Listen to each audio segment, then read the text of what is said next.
que eu comecei a ter percepção? Que eu acho que todo artista da área, ou todo profissional da área da beleza tem que pensar. Se eu quebrasse a minha mão, toda a minha vida estava na minha mão. Toda a história, todo o meu dinheiro, toda a minha independência estava na minha mão. Dependia de você. Da minha mão. Ali, Então, assim, se eu quebrasse a mão, se eu quebrasse o dedo, se eu desenvolvesse uma tendinite, se eu fosse atropelada, se eu ficasse doente, eu ia ficar sem ganhar dinheiro e acabou. Então, assim, isso começou a me incomodar. Então, o que eu fiz? Eu comecei a contratar pessoas. Eu falei, bom, eu quero escalar o meu negócio.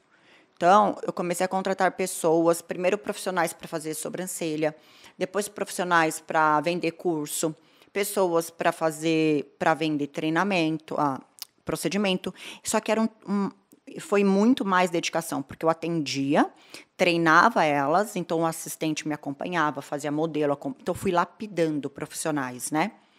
Para fazerem o que eu fazia. Eram profissionais da área já ou não? Eu não. Por assim, exemplo, eu peguei... Você gostava do perfil e treinava. Como que foi? Eu peguei... Porque assim, quem que ia vir trabalhar comigo, acreditar numa menina fazer sobrancelha? Então, eu comecei a contratar pessoas meio que da família. Então, ex-cunhada, que hoje é ex-cunhada, mas todas essas pessoas me deram problema depois. Sério? Todas. Mas eu ensinei tudo e foram importantes no meu crescimento.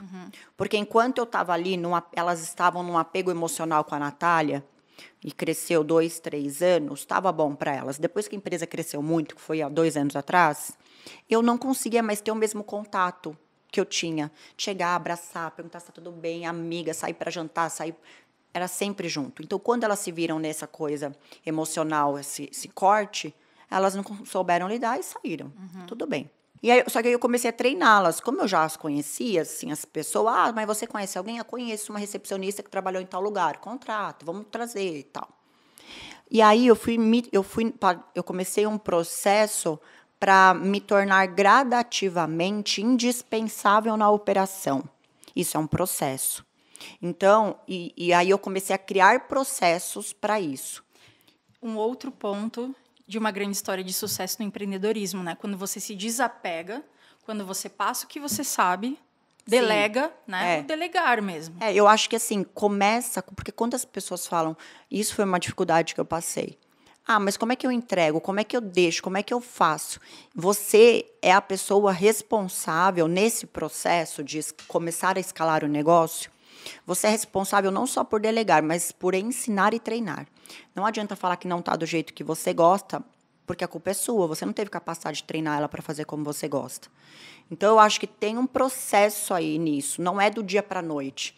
Então, por isso que quanto antes os profissionais, não só da área da beleza, pensarem, né, que tem essa mente empreendedora, começarem a treinar outros para fazer o que ela faz, para ela ir para um próximo nível. Porque imagina uma escada, tá? Uma escadinha. Você está no meio dela. Tem alguém sempre te puxando para cima, mesmo que não seja no seu trabalho. Algum mentor, alguém... E você tem sempre puxando alguém para baixo. Vamos supor que isso seja numa cadeia de trabalho, de cargo.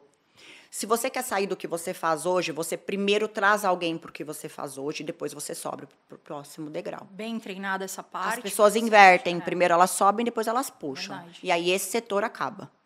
Porque o mercado não tolera essa régua baixa, porque cai até essa pessoa treinar, e aí nisso aqui você perdeu o setor.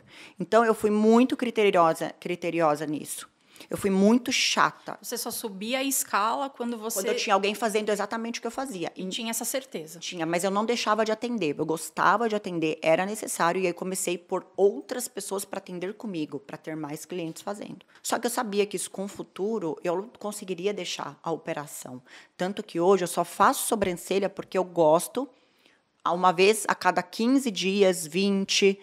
Porque eu gosto, e eu gosto daquele contato com o cliente. Eu gosto muito, é uma arte, né? É muito procurada ainda, muito procurada ainda. Eu aumentei. Como é que tá a sua agenda, Nath? A minha agenda, ela é fechada. Não existe mais, não mais horário. Porque eu sempre... É muito doido isso, mas sempre tem alguma para eu fazer, que vai aparecendo. Então, eu prefiro fechar para eu não ter o compromisso da agenda. Por quê? Às vezes eu fecho, alguém marcou comigo, mas aí apareceu, sei lá, uma matéria na Globo. Tem que ir. E aí eu fico desmarcando, não é legal. Mas acontecem coisas que não tem como não ir e aparecem do dia para a noite. Então, isso começou a me gerar um incômodo, porque eu falei, coitadas das minhas clientes. Então, hoje, quando eu quero atender, eu pego a lista de espera, falo, tem para amanhã, porque eu tô aqui. Então, mas isso é muito doido. E aí eu sabia que eu conseguiria sair da operação fazendo isso, só fazendo isso.